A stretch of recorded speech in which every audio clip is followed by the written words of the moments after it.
it's hard, I've yet to find someone who says from Load on is the best Metallica ever. I think you get a beat down from old Metallica guys.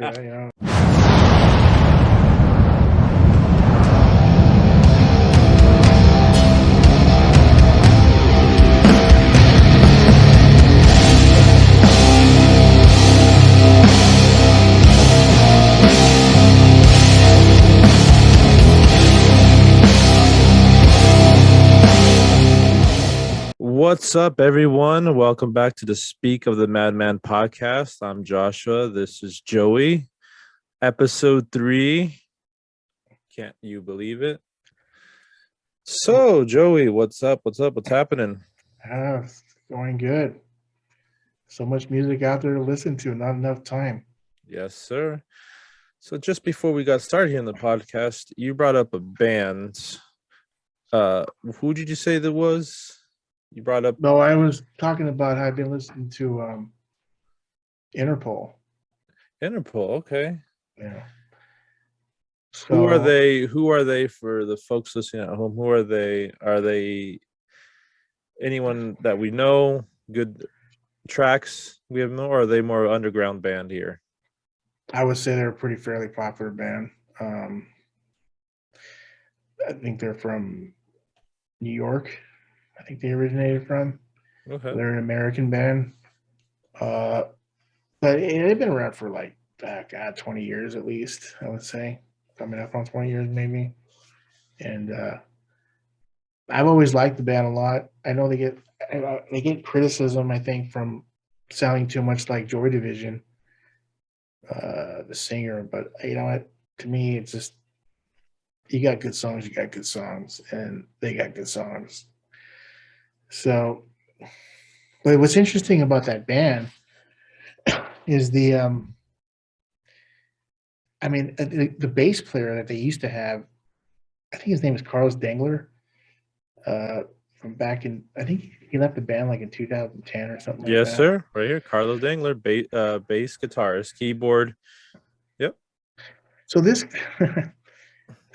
what's fascinating about this band is that the bass player is just so pronounced, and he's just so it's such a big deal of the band. It's usually it's you got your singer, guitar player, and then drums and bass player, they're in the background, But with this band, the bass player is very much in the forefront of the band, which is kind of crazy. Because how many bands can you think of out there where the bass player is a big deal? Where it's almost I don't want to say the rest of the stuff is like a prop, because it's really good. That would be an insult, but it's I sometimes feel like the vocals are supporting him. So it's always interesting that when a band is able to give you a different look on something like that. But and another interesting thing is what I was reading is that he started out playing guitar, so he's not really he's such a good bass player, but at the same time he said he doesn't really enjoy playing bass, which is kind of interesting. I never really read about a guy being really good at bass, but then doesn't really like playing bass, and I think that's part of the reason why he quit the band. I mean, he just was never really married to his instrument. He's just he just didn't really. I thought that was really interesting. Hey, really, you're such a big part of the band. You're the bass player. He's such a big part of the band, and yet you don't even like playing bass. Huh. What? I thought I heard it all. What album do you think he really found this rhythm, this basis? I think, is it Turn on the Bright Lights? I think is the. Is that their first album? I think yes, it is. Sir. 2002, Turn on the Bright Lights. Yeah, that album is I think the second song off that album is their hit song. Obstacle One. Yeah, yeah, yeah. Yeah, that whole album is something else, uh, and man, he really knows how to wail on that bass, and it's just because I think what he said was what I was reading is that he was used to playing guitar so much, and so when he transferred over to the bass, he wanted to be interesting. He didn't want to be just like in the background, just supporting their rhythm guitars and just playing Mm-hmm. exactly what they were doing. So he wanted to kind of do a little more, be a little more, complex, I guess, and do more, add more to the band. So yeah, I mean, it's I really like when a bass player does that. And another thing too is really interesting is that he implements. He's a DJ, right? The guy's a Mm-hmm. DJ, so he implements like dance music into like his bass playing, which is Mm. like he's like the way he gallops on the guitar, the picking on it. It's got like this dance feel to it. I was like this I don't want to say disco, but he kind of implements this like type of interesting feel that he brings to the table, like some type of dance disco type of like the way he gallops on that on his rhythm, and he uses a guitar pick too, which is interesting. I thought he used a finger at one point, but he uses a guitar pick, which is interesting too. It's always interesting to see what the bass player is. He finger picking? Is he using a guitar pick? Because I mean, you're going to get a different sound. You're going to get a different look. It's going to be different, whether what you choose the way to do it. I mean, if you're finger picking, you're going to be able to play um, more notes Mm. in a shorter period of time, right? Because you're going through, you're if you're finger picking, you're only going to be able to do like kind of one. You're kind of a little more limited, I would say. So it's got its pros and cons, but with the guitar pick, you're going to hear more of a solid hits on the. Yeah, It's a and it's strum, right? it's yeah, it's going to make a really solid pitch when you hit the string versus when you hit it with your finger, it's going to sound more muddy. Okay. So it's always interesting. I'm surprised. I thought he was playing. I'm surprised when he's playing with a guitar pick. I was like, oh, okay. I mean, a bass pick, actually, not a guitar pick. Bass picks generally are a little bigger than guitar picks. Okay, so this is a part of music I did not know. I did not know that they used a different pick. That's very cool. It's a cool little Well, yeah. factoid. Well, it makes sense because the bass is, well, the strings are bigger, Oh, mm-hmm. right? So because you have to compensate with having a bigger pick, so in that way your pick can grab the strings better with a bigger pick. So yeah, so that band, I've always liked that band because of the bass. The bass is just so prevalent. It's just so important aspect of that band. I haven't really heard of much of the new stuff, so I apologize for all the fans out there that are Interpol, huge fans. But man, yeah, But knowing you, you are always willing to give them a try. oh yeah, of course. It's kind of weird. I don't know. Like sometimes, I don't know if other people are like this, but when you'll listen to, like, you'll have your bands that, like big band, bands that you're very familiar with, but then you kind of like you get sidetracked and you stop listening to all the newer stuff that they come out with. Sometimes I don't follow them for a while anymore, and because I don't know, there's just so much music. But then again, I listen to music differently than maybe a lot of other people. I'm kind of compulsive about my music. Like I said, like I told you, I listened to like Chevelle for like a whole year straight, and that was pretty much like 90% of my listening, which is kind of like not really, probably that's not very diversified, but that's just what And I when like. you It's what when I you feel like. something, yeah, when you feel something, you feel something. I get compulsive about it, right? I got compulsive about the band. I really like their band, and then I just kind of just get stubborn and not want to listen to other stuff when I should, But Well, now you got me being compulsive about what else are bassists here, and I pulled up a small list.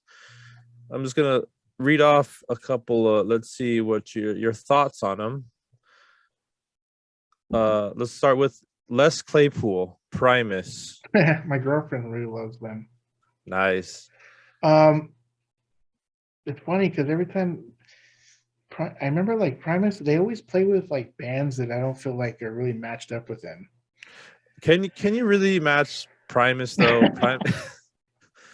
Primus is like one of like the first weirdest bands, but like it's a weird band that everyone knows. Yeah, I know. I mean, I remember them in high school, Sailing the Seas of Cheese.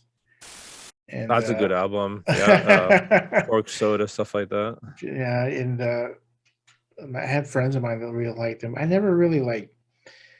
I was never. I liked them, you know. I mean, they're very talented, but I was never like they weren't like one of my bands, you know, because they're just a different type of style of music. They got. I mean, obviously, the Les Claypool was a legend in his Yeah, own right. he plays bass like no one. The way he hits it, that he strums it, his character, how he presents himself on stage, he's artistic in a like very obscure way, which I think gives sense to Primus. He's eccentric. Yeah, that's the word. Yes, That's like sir. that's like the rich man weird. Yeah. Yes, you know. Yeah, he's a character. That's for sure. I remember he tried out for Metallica one time, I think it was, or he was a candidate at one point, but obviously the guy is like in a different direction with his music. Yes, sir. He's like I think he's really big influenced on the Everly Brothers. Is it the Everly Brothers? You know, the old 60s, I think it was a 50s or 60s band.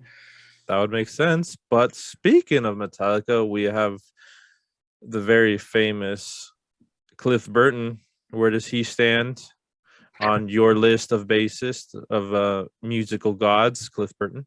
Oh, I mean, obviously he's gonna have to stand pretty high because Metallica is my favorite band. Yes, But I sir. could probably say it'd been my favorite for over 30 years. And that's how we started talking. So I think I saw you have a Metallica button or patch on your backpack, and then yeah, I put it on the UCLA backpack, which doesn't really match up very well. nope. But yeah, Cliff Yes. Burton, absolutely. Master of Puppets was, I guess, his opus. Yeah, I mean, well, you know, how do I even start with him? I mean, the guy. Every time I think of Cliff Burton, a lot of times when I think Cliff Burton, I think about like the Day on the Green, 1985. If you go on YouTube, I think it's 85 or is it 86? And they're playing For Whom the Bell Tolls. Mm-hmm. And I think it's on Cliff Amal. Yeah, it's on the Cliff Amal tribute video that they did many years ago. And that beginning where it's all and he goes off on the bass, you know, he does all these hammer on and pull offs, and then he bends the string, the bass string, which is really, I don't know if any people who play bass know what I'm talking about. When you go really down there, like past the 12th fret, and you try to bend it up, it's harder than bending up a guitar string. You know, they're thick, the strings, so they're harder to move. And he just does like this bend, he just like pops it up really high, like nobody's business.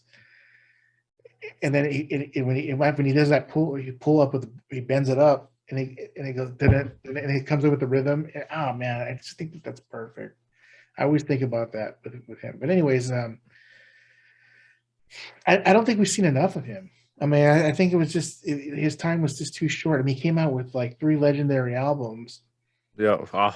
I mean, how do you go? You go from Ride the Lightning, or you go from Kill 'Em All, which, you know, it's a good. I think Kill 'Em All is a really good representation of what Metallica was listening to at that time. Yes, sir. What do you call it? The new wave of British heavy metal thing Mm-hmm. that they were doing.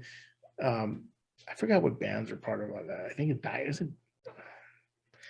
There's a bunch of bands. Yeah, you had Iron Maiden, you had Motorhead. Okay, those are all the bands that are a part of all that. And there's some other band. I don't remember if Venom is on there. But there's a bunch of bands. They were like really influenced in that, I guess, in that scene. And so you could hear it off of Kill 'Em All, and then you could also hear like them,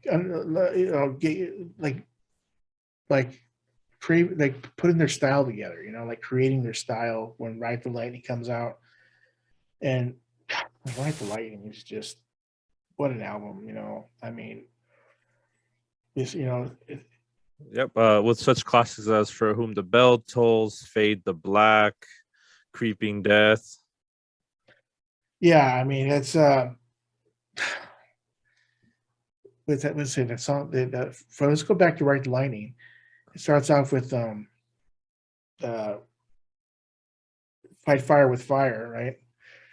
And I don't know. I don't even know where to start. You know what I mean? It's like every song is great. Every song. I mean, they're one of those bands like every song is good. I mean, there's not one weak song off that whole album. It's true because they did, with Kill 'Em All. I'm like, the expectation for Ride the Lightning was going to be high. In your opinion, did they match it? Okay. Oh, I mean, okay. We got to talk about this first. Okay, obviously Dave Mustaine's in the band. All right, 1983, and I'm actually kind of glad that he was an a-hole. You know what I mean? Because you couldn't have two big, huge guys in the band. It was just never going to work out. These are two guys that are just heavy songwriters, and they butted heads, and that's fine because we got Megadeth. We were able to get Metallica and Megadeth, which is better than just having one Metallica, in my opinion. I'm glad that they got it. So they kicked them out. They went to with Johnny Z's to go record Kill 'Em All. And as soon as he got to New York, they threw him on a bus, and he had to go back home. And then what do you do from there? You just got kicked out of the most popular band. Well, they didn't know at the time, but the biggest heavy metal band of all time, practically, except for Black Sabbath. Where do you go from there? He comes home to LA or wherever the hell he's living at, and he creates Megadeth. Yep. I mean, a band that's like a household name, a band that has been doing world tours since the 80s,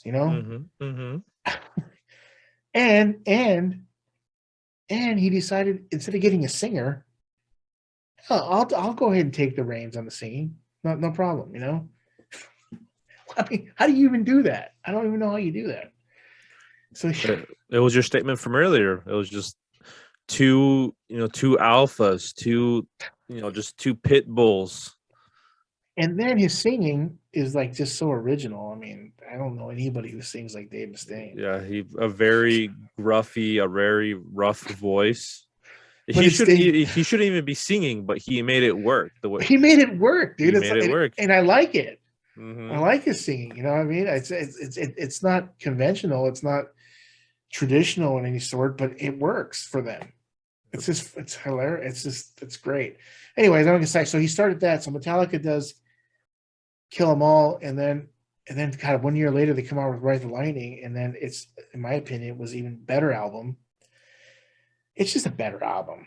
Come on, all you fellow Metallica fans, it's a better album. The songs are just more. They're just better. They're finding their way, and then they come out with their ballad. You know what I mean, with Fade to Black. So they're getting a little more intricate. They're kind of getting a more wide range.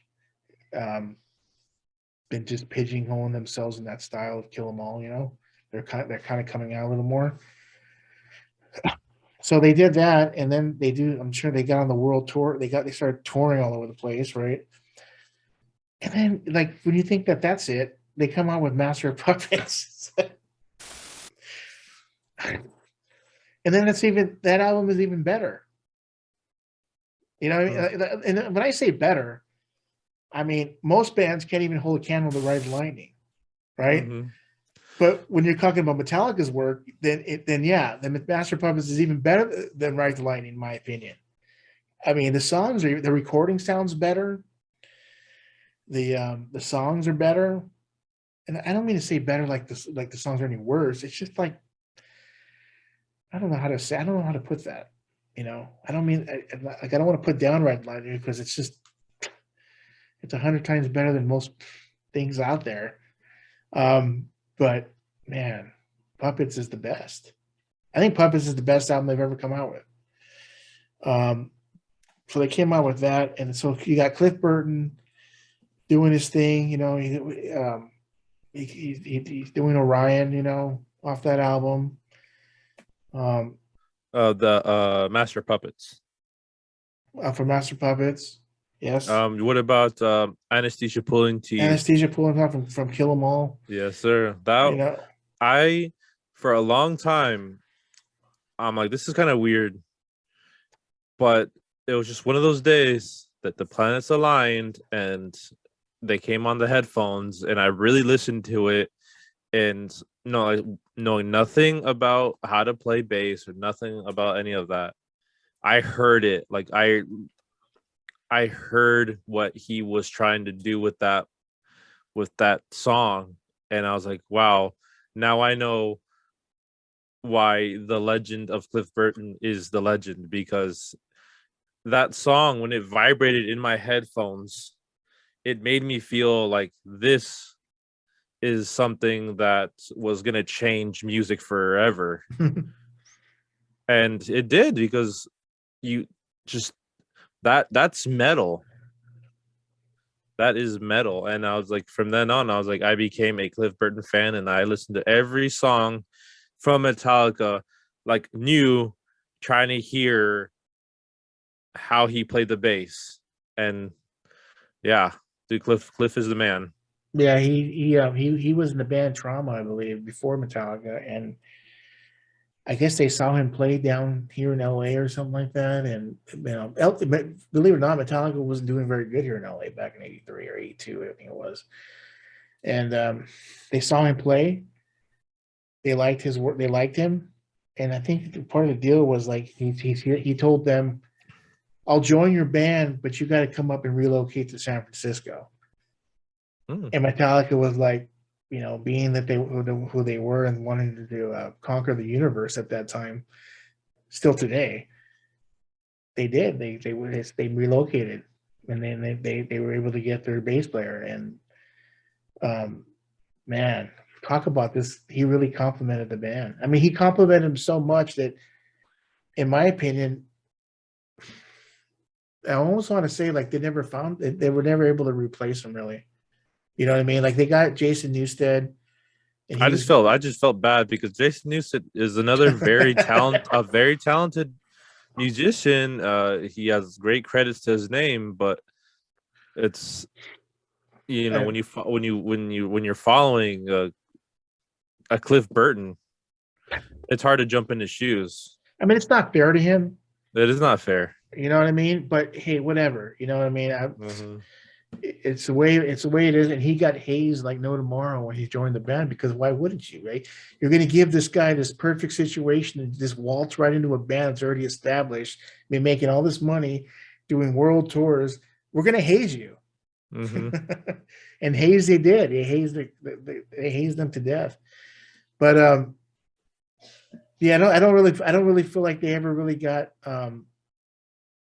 they never really found the replacement. I mean, they got Robert Trujillo now, but honestly, in my opinion, he's much better with like doing Infectious Groove stuff and Suicidal Tendencies. I mean, yeah, he could play the Metallica stuff, but he's not really being able to show really his talents, in my opinion. He's more talented playing the funk music and doing that stuff than metal. You know what I mean? Yeah, and then going back to our previous topic, it's just the way he would slap the bass, right? Yeah. He's slapping on top, the bottom strings. You know what I mean? Doing the funk thing. But I like him better when he played with the funk stuff. I really think that he's able to display his full talents doing that. I think he's so much sort of limited when he plays with Metallica. But I mean, he's not going to turn down playing with Metallica, obviously. No. You know what I mean? He's gonna. So I'm not faulting him on that. If I would have done the same thing, but I would like to hear some more. I don't even know if Infectious Grooves have come out. Last time they've come out with an album, but with Mike Muir. But God, I really like to see then put out an album again, because I really enjoy hearing his full potentials. But no, like I said, I don't think Metallica's really found. They're never going to find a replacement. You know what I mean? We didn't get to hear enough of Cliff Burton, and I'd like to hear. I'd like to have seen where the band have went if Cliff Burton was around. Would the Black Album been possible? You know what I mean? Like he was really that album really it broke mainstream appeal. So yeah, let's talk about the Black Album. You know, it's like, well, first of all, you get Justice for All. We got to talk about that, right? The middle, 1988, their senior album, fourth album, and Justice for All. I mean, that album is, you know what? That album, have you heard of that album with bass? No. No? Okay. Because some people have added bass to that. It's interesting. Okay. That album doesn't have any bass in it, because there's a whole thing behind the whole having no bass behind it. Part of the hazing of Jason Newsted. So they come out with that album. That album is something else, but it's kind of funny when they play live. They used to mesh that whole album together. Like they would do like this compilation of all the songs just to go through it. Sometimes, because I don't know, it's just save time, I guess. I don't know.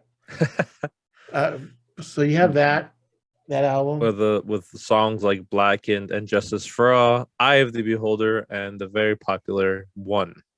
Yeah, I mean, those songs are popular for a reason. But so you have, they come out with that album, and it's something else. But then the Black Album, hold on a second, hold on, what is this? And that's where they really turned. That's where they really changed. Maybe they became mainstream. They became mainstream. Well, it's like, that's fine. You know what I mean? Because I like the songs off of the Black Album. I think my favorite song is "Sad but True." Mm-hmm. I think that song is my favorite. And I like "The Unforgiven" is a great song. But they really expanded, which is cool. I don't know how much. I guess they weren't feeling to put another Injustice or Master or any of those albums. They did it, and they're moving on, I guess. So they come out with the Black Album. It was like a year production. Yep, recorded here as per Wikipedia, recorded October 6th, 1990, all the way through June 16th, 91. Yeah, they lived at the studio.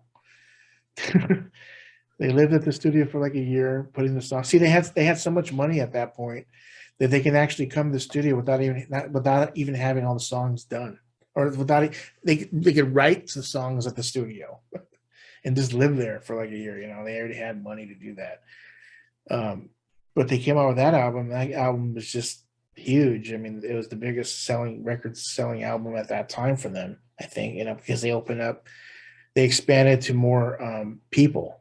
The genre opened up a little more, and they were able to gain fans that like Nothing Else Matters. They probably wouldn't even listen. They probably don't even listen to heavy metal, but people like the song Nothing Else Matters, so I will admit it, that is one of my favorite songs. I did find the music video very interesting. I thought it was very cool.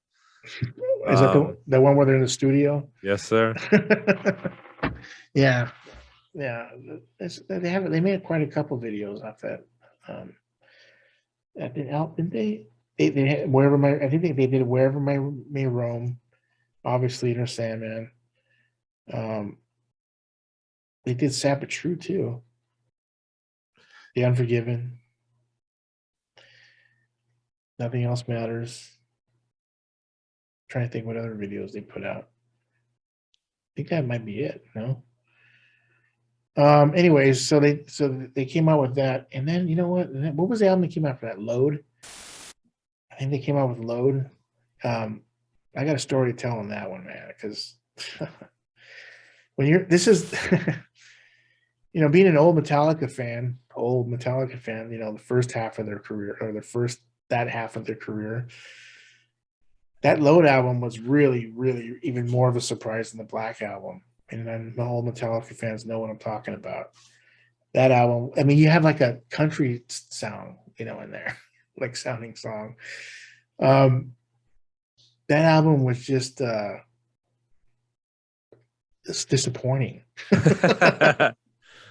I could tell by your face you didn't I want to was say it. like, You what is didn't want to this? say it. That's cool. That's fine. But why? As long as it wasn't Metallica, why? They came out with this album. Like, I was just like, I remember just being really shocked with my buddy. We came home, we popped it in, and we're just looking at each other like, what is this? Did they try to go from thrash to hard rock? It's like playing like country songs on there, man. You know what I mean? I get it. I mean, I know why. I know why. But if, as a fan, it sucks. It's not what you want to hear. But that's like once you're playing. Go ahead. I was gonna say it's hard to live up when your first couple albums were Kill 'Em All, Ride the Lightning, Master, and Justice, and Black. Okay, here's one thing you have to consider. Okay, here's one thing as a musician's point of view. What I think a lot of people don't understand on the audience point of view, you're touring. Okay, you're playing these songs day in and day out every day, practically. I mean, Metallica they were road kings. I mean, they toured so much, so they probably played like, Master of Puppets. Like I don't even know how many tens of thousands of times, who knows how many times they played Master of Puppets and all the other songs.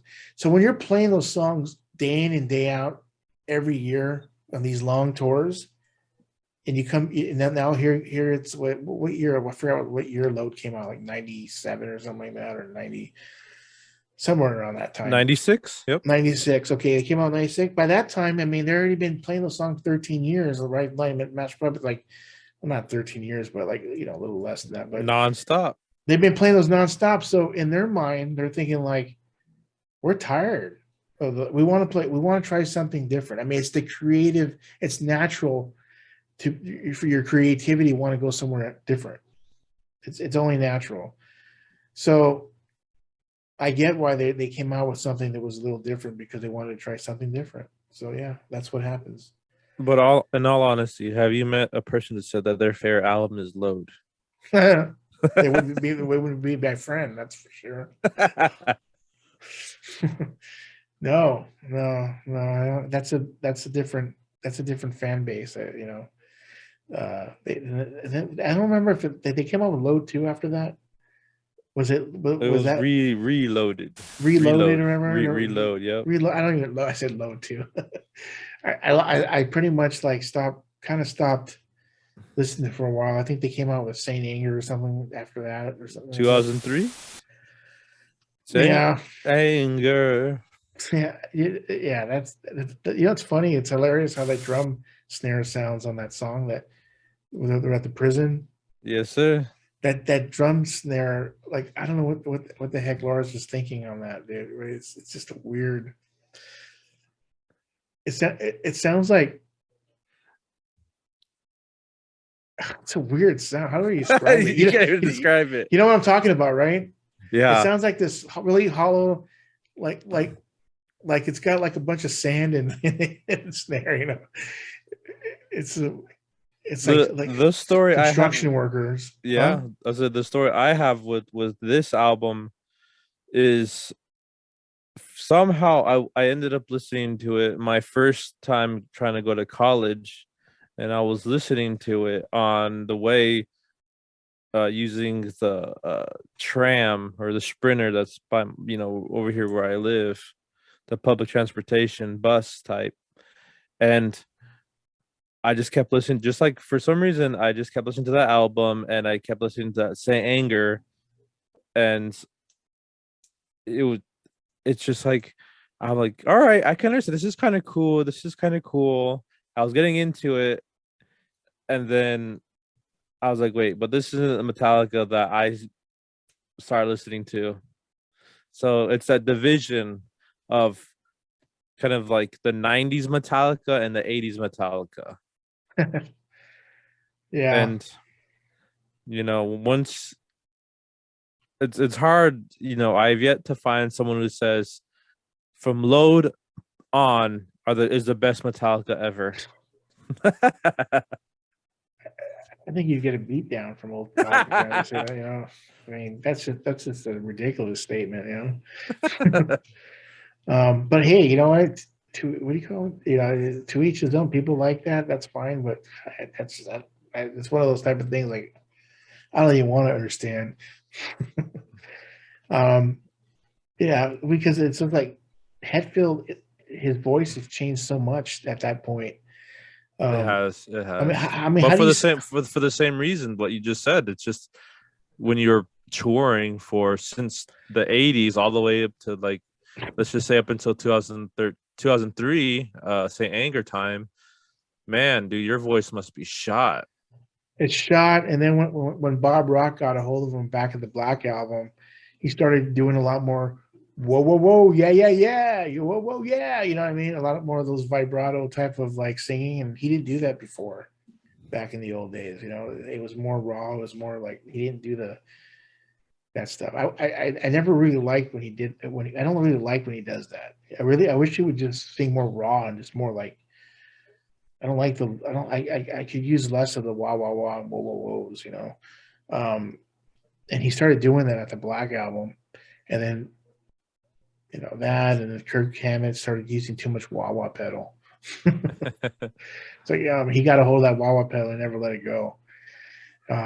So there's some stuff like that I never really cared too much for. But and then Hetfield just changed his voice, and then on top of that, how could you be mad when you're just a multi-millionaire? You know what I mean? You're not trying to conquer the world no more. Yeah. I mean, you're not that underdog anymore. Yeah, you're not in your 20s or early 30s, chasing women and partying all night. Yeah, you're like you got like these expensive paintings in your house probably now. You know what I mean? You're not angry no more. Yep. You're not in that sense anymore. So I think that right there kind of, in my opinion, hurt their. I mean, what are you going to do? I mean, you get older. You get older, and they become very successful, but they can come out with album after album or whatever, and we're still going to go back to Right to Line and Master of Puppets. You know what I mean? It's never going to ever even come close to topping those albums. Oh, okay. Well, we can speak on kind of like the resurgence with 2008's Death Magnetic. What did you think about that one? I think Death Magnetic was it was kind of like, okay, it sounds like we're trying to get back into the old groove a little bit. I liked it, but I prefer the album that comes after that. Which I do want to say this. I do remember people were saying that there was two camps. Oh, that they're trying to go back to their old style. They suck. Or the camp of like, wow, if they keep going in this direction, we're gonna get, the Metallica that we all wanted to, have for the last, 10, 15 years prior, aka the reload. It's like it's yeah. I mean, well, the last album, the songs are good, but it's like an alternative route. It's not. I mean, they're getting back to like more metal type of stuff, but it's still. I mean, there's some changes that are there that you can't deny. Like I told you, like the way Hetfield's vocals are different. They're just in a different place right now. So and that was that Death Magnetic 2008, which followed 8 years later, which is Hardwired to Self-Destruct. I honestly think Hardwired to Self-Destruct is a better much better album than Death Magnetic. I think the songs are better. I mean, it's. I think it's the best. It's really a really great. It's a really great metal album. You know what I mean? Like for what they can do at the time. It's the best of what they can do for where they're at right now. For like the vocals and everything else. That's the best they put out. It's a really good try. I don't want to say try, but I mean, it's a really good metal album for where they're at. So I was proud of them. I was happy about it. I like the album, you know, but it doesn't hold candle to Master of Puppets, you know, it doesn't even come close. I mean, I'm not those albums are just better. They're a different time. They're a product. They are a product of their time. And I love it, and I'm happy with it, and I'm cool with it, you know. I'm cool. Thank you for giving us those albums that'll be with us forever, because I don't know any other. I mean, they're just like in their own class, you know. They're just and plus, you know how it is. You know, when you listen to music, you know, it's very sentimental. You know, you're at a certain time and place when you're listening to these songs, so you even got that in there as well. Yeah. Music is a very, very emotional. It brings up people's emotions, whether it be positive.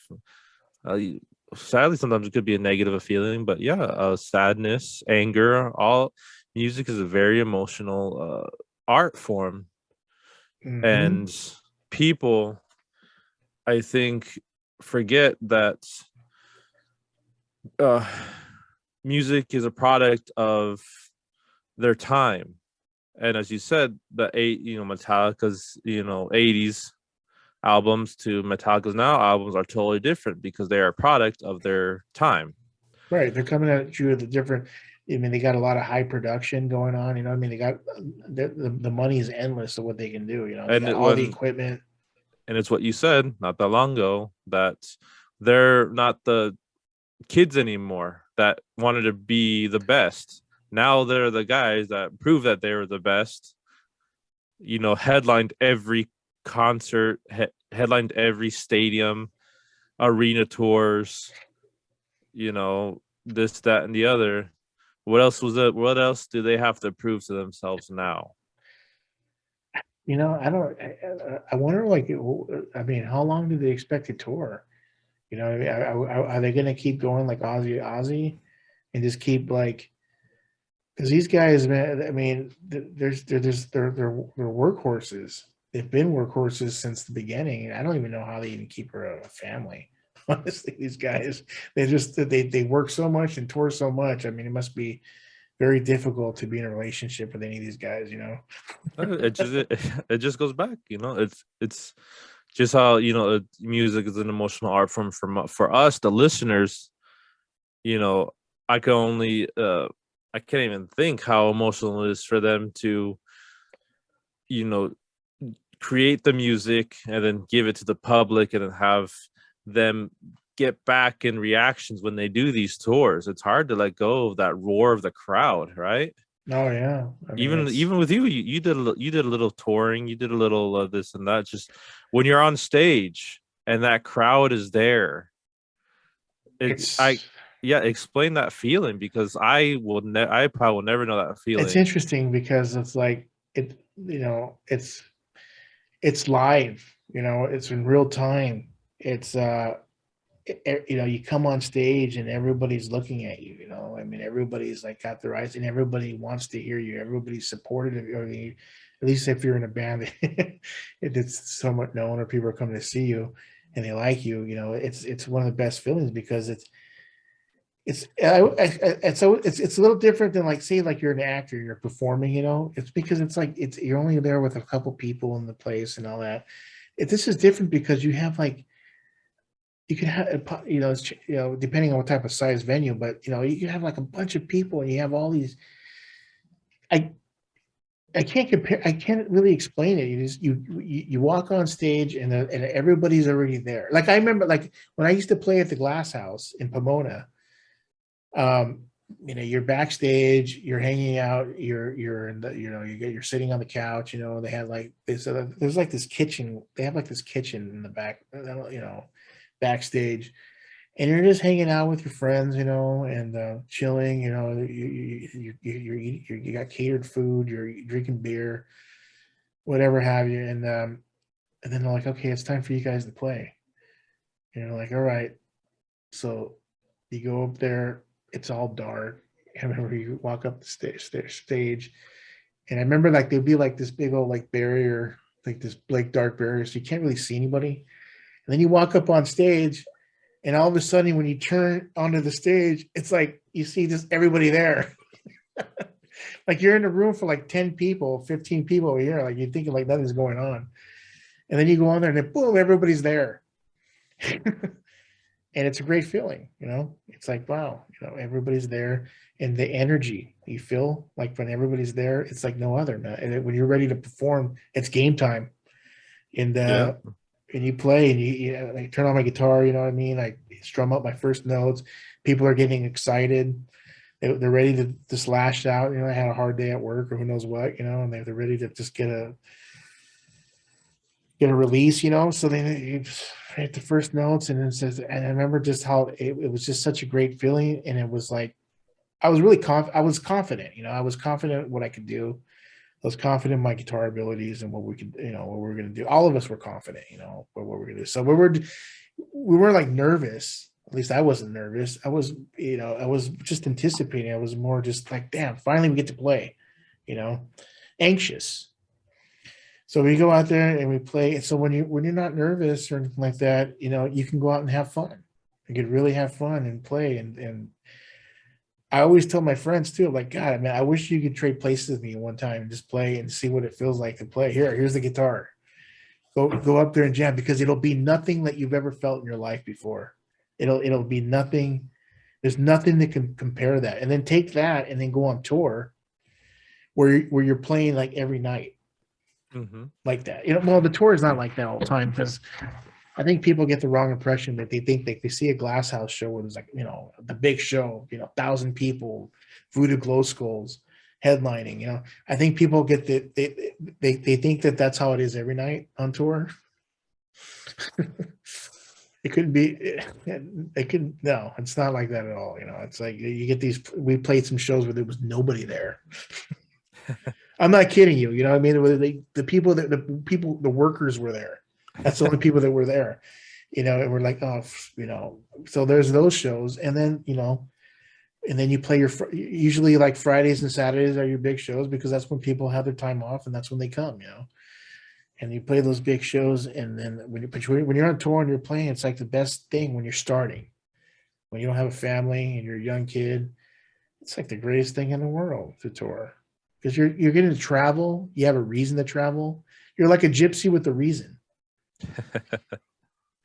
and you get to travel and you get to meet people.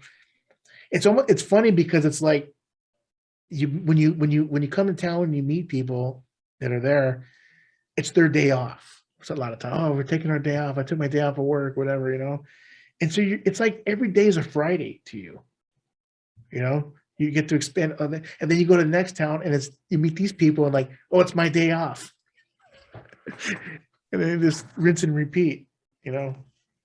So, What would you say? Okay, so that was very interesting that you said sometimes it's a packed house and sometimes it's just the workers. Do you what was like your biggest crowd, or like what's the biggest venue you played at? you know, it's like, you know, obviously the Glass House was a big show, and then I remember playing like in the middle of the tour. We were like in Corpus Christi, Texas. Mm-hmm. And I thought this was going to be just like another show, you know, like, you know, maybe 300 people. Because that's like usually like was our decent sized show, like 400 people, you know, that was like the usual. And then we came to Corpus Christi, and this was like it was like, I can't remember the name of the place, but it was like an old like stage, like it was like it was just like, it was kind of a decent sized venue, like a hall, you know. Mm-hmm. Seats, and I remember like hanging out, and then at 6 o'clock it started coming around like at night, and people started gathering, you know, and it was just like, it was more and more people gathering, and I'm like, oh, this is gonna be a big show. And before you know it, it becomes like a, you know, 800,000 people at the show. And we're like, wow, man, that's crazy. So that was a big show. 1,000. So like these big shows, I would say like we're 1,000, I guess, give or take, people. At least that's what I was told. I didn't even go count I them mean, all, there's a stark contrast between 300 people to 1,000 people. yeah. That Well, the venue's bigger, you know what I mean? Like if you play, like we play like at the Showcase Theater, we play over here at what used to be called Public Storage in Anaheim, but now it's called Chain Reaction. It's a smaller venue, and I think they pack like 300 people there, and that's like maximum capacity 350 or something like that. But then when you play it, but it's small, you know what I mean? Which is nice. I mean, it's intimate, with your fans, everybody's there. It's nice. I mean, and it's so small that it makes it look packed, 300 people. And then the Glass House in those type of places were like 1,000 people. And so, yeah, that was like top of the mark for our band, or for Backside. It was like, that was like the top of the mark, was like those type of venues, Did you ever play here at San Diego, like a Soma or anything like that? We played in La Mesa. Okay. What was it? What was it? What other place did you just say? Soma. Did we play Soma? Wait, hold on a second. I've been to Soma. I don't remember if we played. I don't think we did. Did we? You know what? It's funny you brought that up, Tarn. I don't remember if we played Soma. Possibly. I can't remember. Because I remember that clearly, that it was around back when we were playing. I don't remember. I don't think we ever played Soma. I'm gonna have to check into it. I don't remember. I don't think we did. I don't think we played. We played like in the Mesa, like this recreational place or something like that. It was a much smaller place, and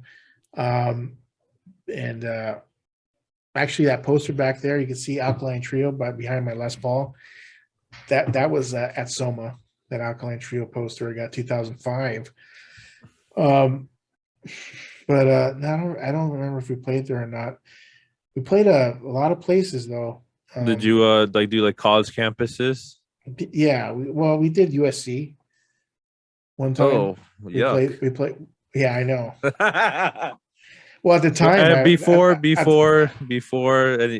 USC fan, we're UCLA all the way. So yeah, I can't stand USC. But I mean, if you go to USC, that's great and all, whatever. But yeah, me and Josh are a little indifferent when it comes to that.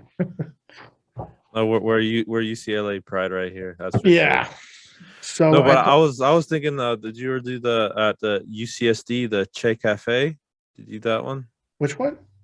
Che Cafe man, I went to that once or twice. I think it's at UCSD. UCSD. Why is it even still around? I don't even know. I don't remember ever.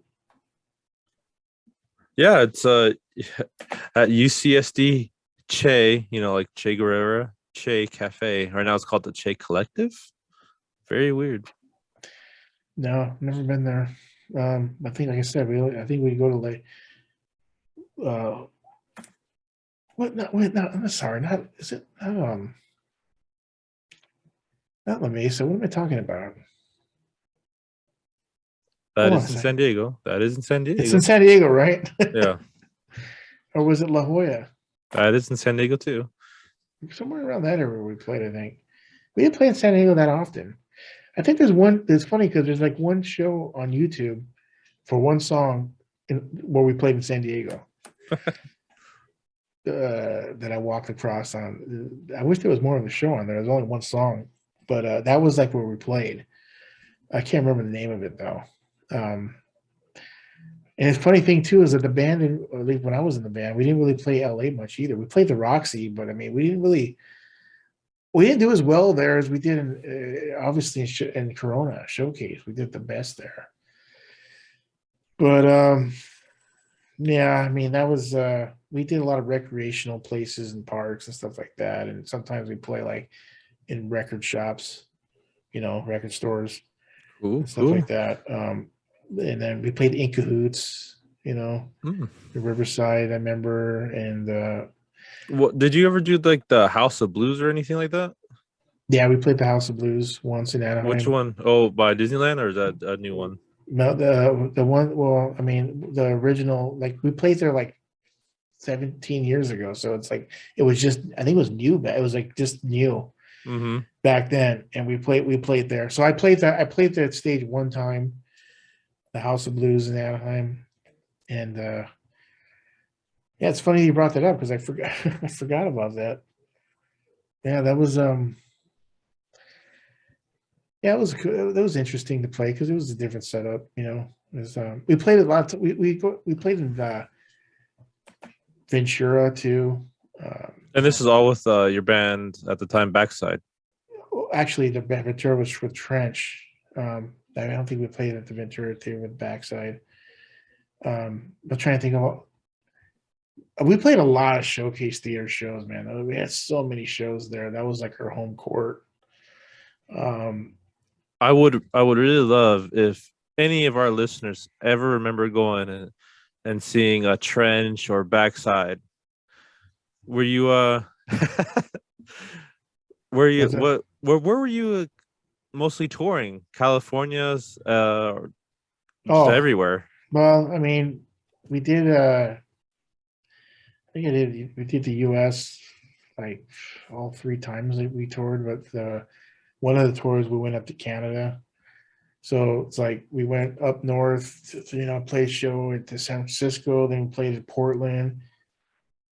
We played a show at Portland where Everclear practices, the band Everclear, and then Seattle, and then we crossed the border on to Vancouver, and then we played, I don't know, we played Winnipeg and we went all across to Toronto and on to Ottawa, and then we went to Montreal, Toronto, and then we went all the way down to Quebec City. And then came back to the U.S. through Vermont. Nice. And then went down and played like Boston and then came back that way. You know what I mean? Went down south and then came back west and played shows all around. So we went like this huge circle.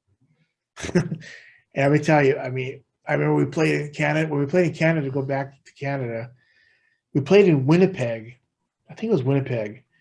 And then our next show was in this place called Gulf. And I remember we had like 2 days off, you know. So I was like, oh, cool, we get 2 days to relax. So we drove. And this is back when you don't have like your cell phone and all that, GPS, you know what I mean? You have a Thomas guide. What do you call? So MapQuest? Do you have MapQuest or just the road atlas? No, you had the Thomas guide. We got a big old thick book. Yep. So we played. So we got 2 days off, and I remember we were like we started driving, and I'm not kidding you, man. It took 27 hours to get to the next place of driving.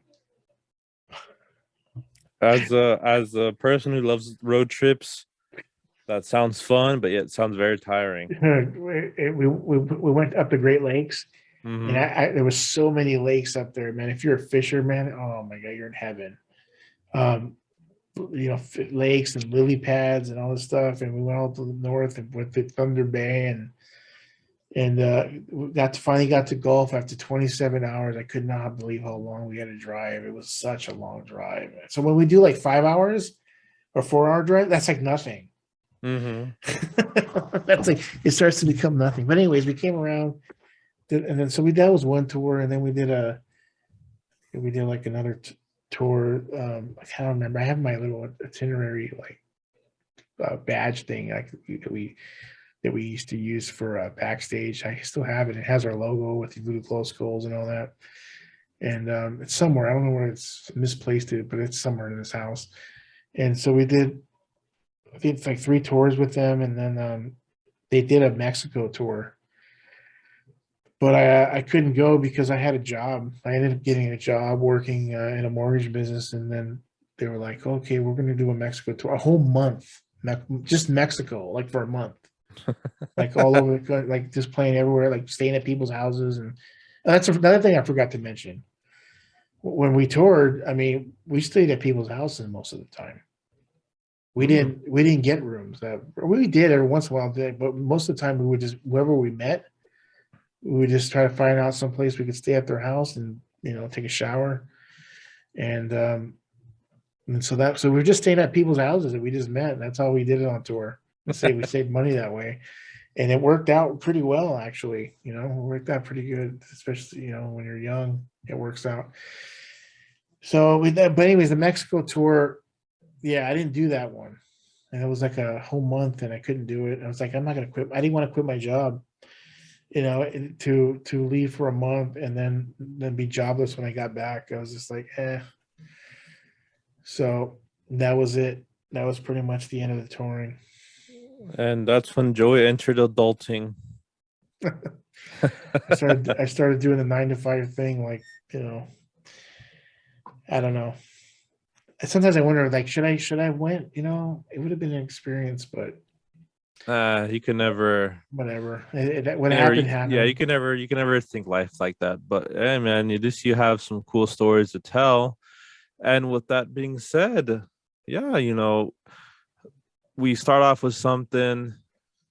It kind of became a Metallica show here, and we ended off with a great little history lesson of Joey's tours with Trench Backside through the North America and almost Mexico as well, Canada, and yeah, I think that's the episode for today. So I just want to thank everyone for listening. Where we never have a plan to these shows. I want people to know, just sometimes we have topics we want to talk about, and if they go off, they go off. And I think this episode really, really came to be when we talk about the band that we were both introduced by, which was Metallica. And yeah, very, very fun episode. Any last remarks, Joey? No, I think I got everything out pretty much for right now, but we'll definitely have some things in store later on. We're gonna talk about some more fun things.